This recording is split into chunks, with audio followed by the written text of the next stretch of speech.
ព្រមល្ងងខ្លះល្អណាស់កូនជាទីស្រឡាញ់ការដែលយើងធ្វើខ្លួនជាមនុស្សមានទឹកចិត្តមានការស្មោះត្រង់និងមានការស្រឡាញ់យុត្តិធម៌នោះ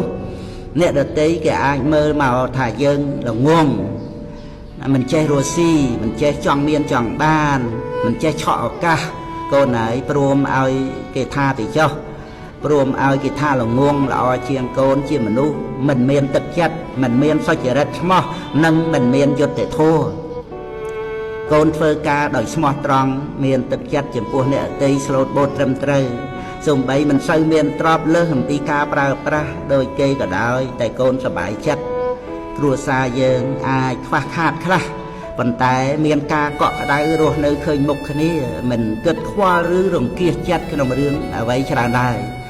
រវាងការមានបានទ្រព្យសម្បត្តិតែមិនមានការកក់ក្ដៅនិងមានការកក់ក្ដៅគ្រាន់តែមិនសូវមានទ្រព្យពីរយ៉ាងនេះដែលកូនជ្រើសរើសយកមួយណា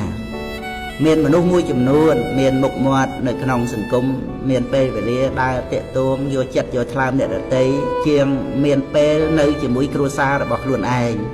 ឬក៏ត្រូវស្ទុះទៅលិចស្ទុះទៅកើតដើម្បីរក្សាផលប្រយោជន៍របស់ខ្លួនរហូតមិនមានលហែ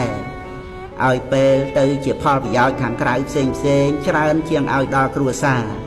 រឬពំនុះសោតត្រូវប្រឹងប្រែងជាយាមបញ្ចុះបញ្ចែងអ្នកតូចអ្នកធំដើម្បីផលប្រយោជន៍នោះដូច្នេះឯងដែលគាត់គិតថា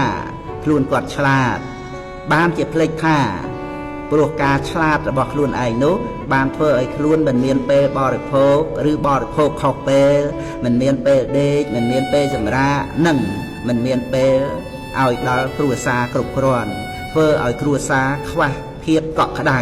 កូនហើយពិតមែនហើយថាក្នុងគ្រួសារចាំបាច់ត្រូវមានប្រាក់ប៉ុន្តែមិនមែនឲ្យតែមានប្រាក់គឺមានសុភមង្គលមានភាពកក់ក្ដៅក្នុងចិត្តក្នុងជីវិតទៅសពគ្រប់នោះទេមានស្ត្រីជាភរិយាច្រើនណាស់ដែលមិនខ្វះទ្រព្យសម្បត្តិ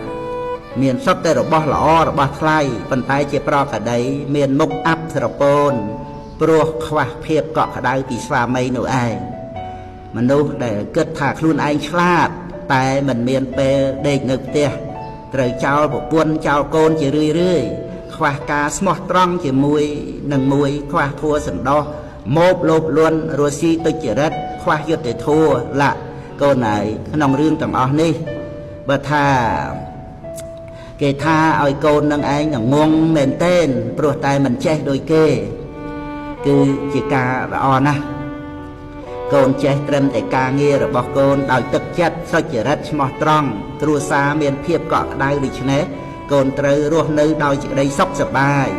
ក្បាលដល់ខ្នើយកូនកេងលក់មិនចាំបាច់យកដៃគោមថ្ងាសឡើយណាកូន